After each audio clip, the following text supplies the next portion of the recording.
amatenda amaiduvu tugatenda nago Allahu tabaraka wa taala. Tumusaba ayise ebyengera n'emirembe eri nabbi waife Muhammadin sallallahu alayhi wasallam. Mwana Adamu engeri gye yatondebwamu, Allah gye yamutondamu, ya muntu kwenda bintu byamangu. Bwe kaba kasente aba alikenderawo, bwe guba mulimu aligwenderawo, buli kimu aba akyenderawo. Era Allah kyeyakoba nti khuliqa al-insanu min ajal, omuntu yatondebwa ng'ekyo ekintu kitulimu ekyokwenda ebintu byamangu. Aye ebintu byamangu ti birungi, Allah kitulimu, Allah yatutonda nakyo, aye ate tulina okuba nga tukifuga, tufuga emitima gyaife n'obwagazi bwaife. Allahu tabaraka wa taala era atwewuunya ino. Yakoba mu suratul Qiyama yakoba nti kalla, ng'atwewuunya, kalla bal tuhibbuna al-ajila, bana tuswika we twandikomye olw'okwenda ebintu byamangu. Omuntu yaloga mwine, omuntu yatuga mwine, omuntu yakola ebyewuunyisa eri mwine, abooluganda, ab'emikwano, omuntu Allah gwasitwire, abantu twamwogerera lwakuba twenda ino ebintu byamangu. Abavubuka oyenda ofaanane ebintu omuntu ow'emyaka 4 by'alina naye ow'emyaka 18 wena oyenda obye nabyo, ate nga tekisoboka. Lwaki?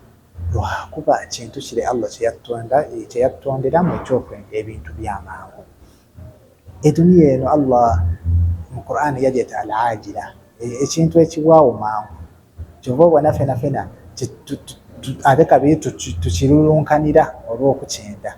Allah yatukoba mu Qur'an ng'atwewaza okwenda ebintu byamangu.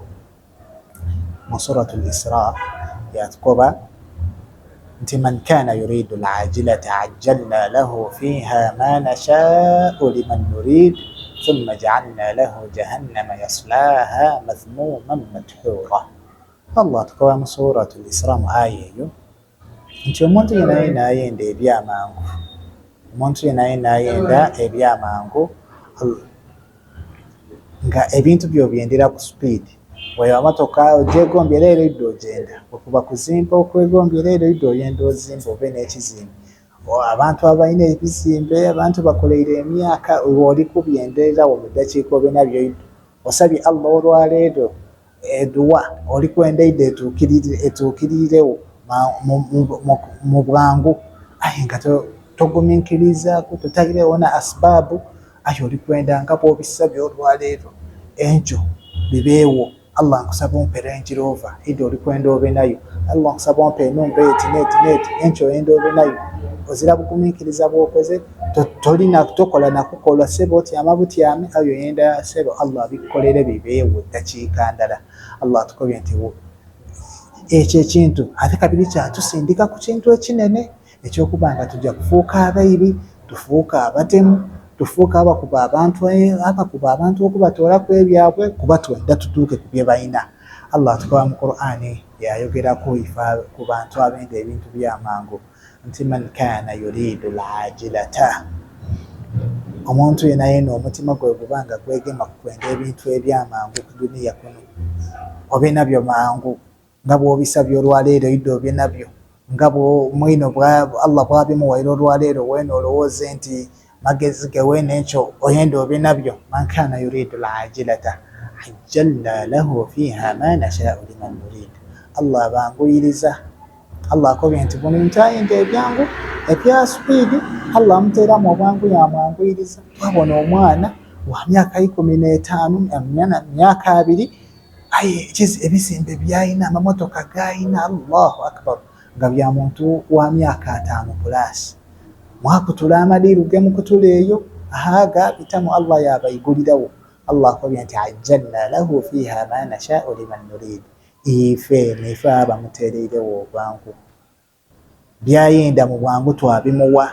Bweba numba yakuba ey'amadiiru gakubya edda numba twamuwa. Bweba motoka ya bbeeyi yakola ey'amadiiru fenge eyo yaferafera baafeze, twamuwa emotoka. Ajjalna lahu fiha, Allah edda abikuwa kunsi kuno ma nasha ebyo nabyo nabyo byayenda Allah akulondera mu bulonde byakuwa yakuwa enombe eyo yakuwa akazimbe yakuwa emotoka walowooza nti ssebo ku magezi go ssebo kola amadiiro oba oli mufere mulungi ofeza abantu wakola Allah aba akulondeire mu bulondere yakuwa ma nasha liman nurid.